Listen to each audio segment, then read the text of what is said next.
Hello students, welcome to Edwara. First of all, I would like to introduce myself, Shashank Pathak, faculty of history. Dear students, आज हम लोग इतिहास विषय के अंतर्गत जिस महत्वपूर्ण सेगमेंट पर परिचर्चा करेंगे, एग्जाम के पॉइंट ऑफ व्यू से बहुत ही महत्वपूर्ण है. अब हम लोग दृश्य कला के अंतर्गत वास्तुकला यानी स्थापत्य कला से अपनी क्लास को शुरू करते हैं.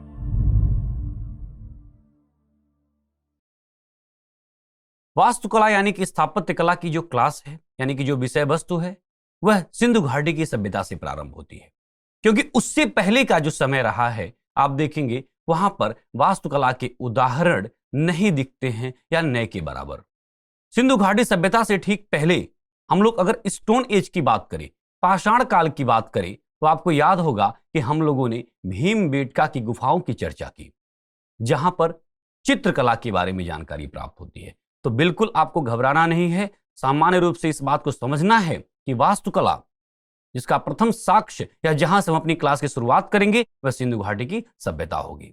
इसलिए स्टोन एज यानी कि पाषाण काल, जो कि उसके टॉपिक को चित्रकला के अंतर्गत रखा गया है, चित्रकला के समय हम वहां से महत्वपूर्ण बिंदुओं पर परिचर्चा करेंगे.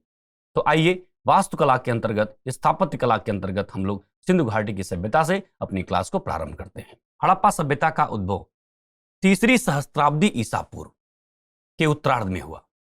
यह एक कांस्य युगीन नगरी सभ्यता थी. प्राचीन मिस्र और मेसोपोटामिया के साथ साथ यह विश्व की प्राचीनतम 3 सभ्यताओं में से एक थी. यहां पर आपको एक लाइन दिख रहा है, कांस्य युगीन नगरी सभ्यता. तो निश्चित रूप से इस पर विचार करना जरूरी है. देखिए, सिंधु घाटी की सभ्यता को प्रथम शहरी सभ्यता के रूप में जाना जाता है. और थोड़ी सी इसकी पृष्ठभूमि को समझने के लिए हमें पाषाण काल के उन समयों की बात करनी होगी जब मानव द्वारा सरप्लस प्रोडक्शन किया जाने लगा. नवपाषाण काल में यानी कि नियोलिथिक एज में जब मानव जीवन स्थायी होने लगा कृषि कार्य से, तो उसी समय मानव ने कृषि कार्य करने हेतु सबसे पहले जिस धातु का प्रयोग किया उसे कॉपर यानी कि तांबे के रूप में जाना जाता है. और तांबे के प्रयोग से अधिशेष उत्पादन प्रारंभ हो गया.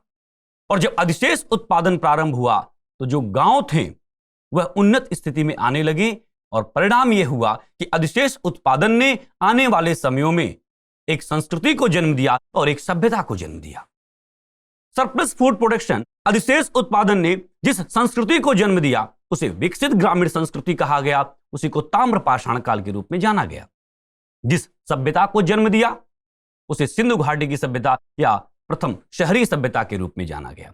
तो इस तरह से नवपाषाण काल के अंतिम चरण में सरप्लस फूड प्रोडक्शन की प्रक्रिया शुरू हो जाती है, जिसका परिणाम विकसित ग्रामीण अवस्था, ताम्रपाषाण काल और शहरी जीवन सिंधु घाटी की सभ्यता के रूप में देखने को मिलती है.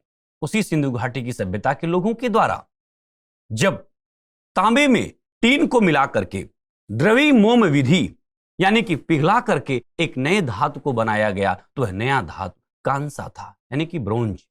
तो इस तरह से आप देखेंगे कि सिंधु घाटी की सभ्यता को नगरीय सभ्यता के साथ साथ जो है कांस्य युगीन सभ्यता कह दिया गया. आपकी परीक्षा में कई बार प्रश्न आता है कि कांस्य युगीन सभ्यता की स्थापत्य कला के बारे में परिचर्चा करें, सिंधु घाटी की सभ्यता के बारे में परिचर्चा करें, सिंधु घाटी सभ्यता की स्थापत्य कला वास्तुकला के बारे में परिचर्चा करें, या फिर प्रथम शहरी सभ्यता की वास्तुकला के बारे में परिचर्चा करें. बात एक ही है. तो चाहे कांस्य कला की बात हो या फिर सिंधु घाटी की सभ्यता की बात हो या फिर प्रथम नगरीय सभ्यता की बात हो, बात एक ही है. एक ही टॉपिक की विषय वस्तु पर आपसे परिचर्चा करनी है. इसके साथ ही साथ कई अन्य नामों से भी अभिहित किया गया इंडस वैली सिविलाइजेशन को. वहां पर भी आपकी परीक्षा में क्वेश्चंस बनते हैं. आप देखेंगे कि सिंधु घाटी की सभ्यता को इतिहास में हड़प्पा सभ्यता भी कह दिया जाता है. और चूंकि बार बार सभ्यता शब्द आ रहा है, तो एक बार पुनः मैं क्लियर करना चाहूंगा. 1921 ईस्वी में जब हड़प्पा पुरास्थल की खोज की गई, यह पुरास्थल प्रकाश में आया दयाराम साहनी के द्वारा. उसमें भारतीय पुरातत्व विभाग के अध्यक्ष जॉन मार्शल थे, जिनकी देखरेख में दयाराम साहनी ने 1921 में हड़प्पा और 1922 में राखालदास बनर्जी ने मोहनजोदड़ो को खोज निकाला. तो जब हड़प्पा को सबसे पहले खोजा गया तो वहां पर एक शहरी जीवन देखने को मिला. उसी समय इतिहासकारों ने उसे हड़प्पा सभ्यता के रूप में अभिहित किया.